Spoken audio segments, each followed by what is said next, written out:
Lengua materna, español. Segundo grado. Bloque 2. Secuencia 10. Elaborar un resumen a partir de diversas fuentes. El uso del resumen como método de estudio.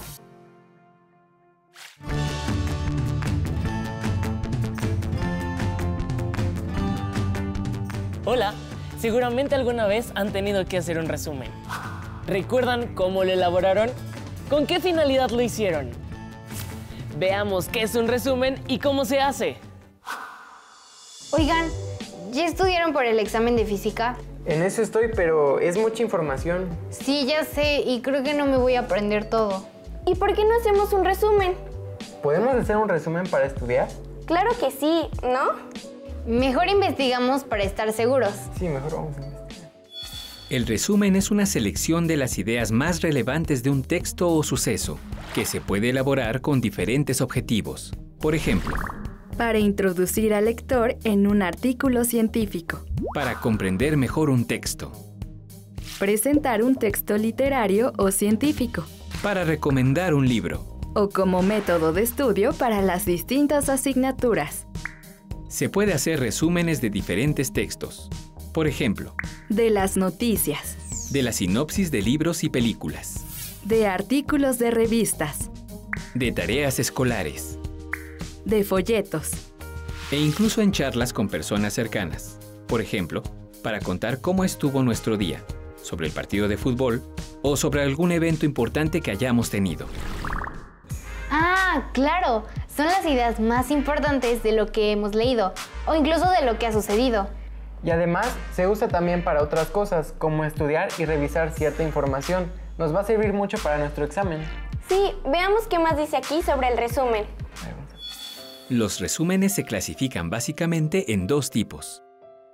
El resumen informativo o analítico, que incluye el propósito del trabajo, hechos clave, datos, observaciones, metodologías, hallazgos y conclusiones. Deben ser preparados por especialistas en el tema. El otro tipo de resumen es el indicativo o descriptivo, que describe de manera general el contenido que se leyó. El resumen es muy breve, pero con ello se da una idea de lo que trata el documento. Podríamos hacer un resumen descriptivo. Sí, ahora nos falta saber cómo elaborarlos. Busquemos cómo hacerlo. Para elaborar un resumen es necesario considerar las siguientes sugerencias. Hacer varias lecturas del texto original con el fin de tener una idea general y después profundizar en los detalles y comprender mejor el texto.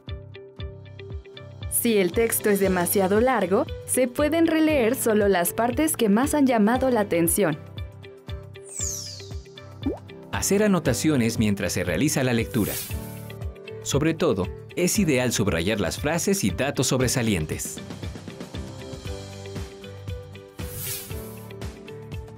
Verificar que las partes subrayadas tengan sentido y coherencia para comprobar que corresponden a lo más relevante del texto. A partir de lo subrayado, comenzar a escribir el resumen utilizando palabras propias, es decir, haciendo una paráfrasis del texto original o citando textualmente, entre comillas, lo que expresa el autor. Se puede organizar la información del resumen utilizando los siguientes elementos. Temas y subtemas, siguiendo el orden cronológico que se presenta en el texto original. Organizadores gráficos como cuadros sinópticos, mapas conceptuales u otros. Para unir las ideas son indispensables los nexos, que son palabras que enlazan oraciones y facilitan el proceso de síntesis al resumir. Por ejemplo, y, ni, que, pero, sin embargo, y es decir, entre otros. El resumen debe ser breve, claro, completo y objetivo, con una redacción coherente y que refleje el estilo de quien lo escribe.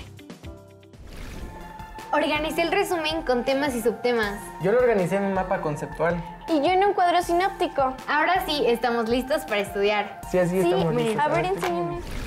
¿Se dan cuenta de que mucha de la información que recibimos día a día es un resumen de algo más? es más fácil visualizar esa información resumida en organizadores gráficos. ¡Adiós!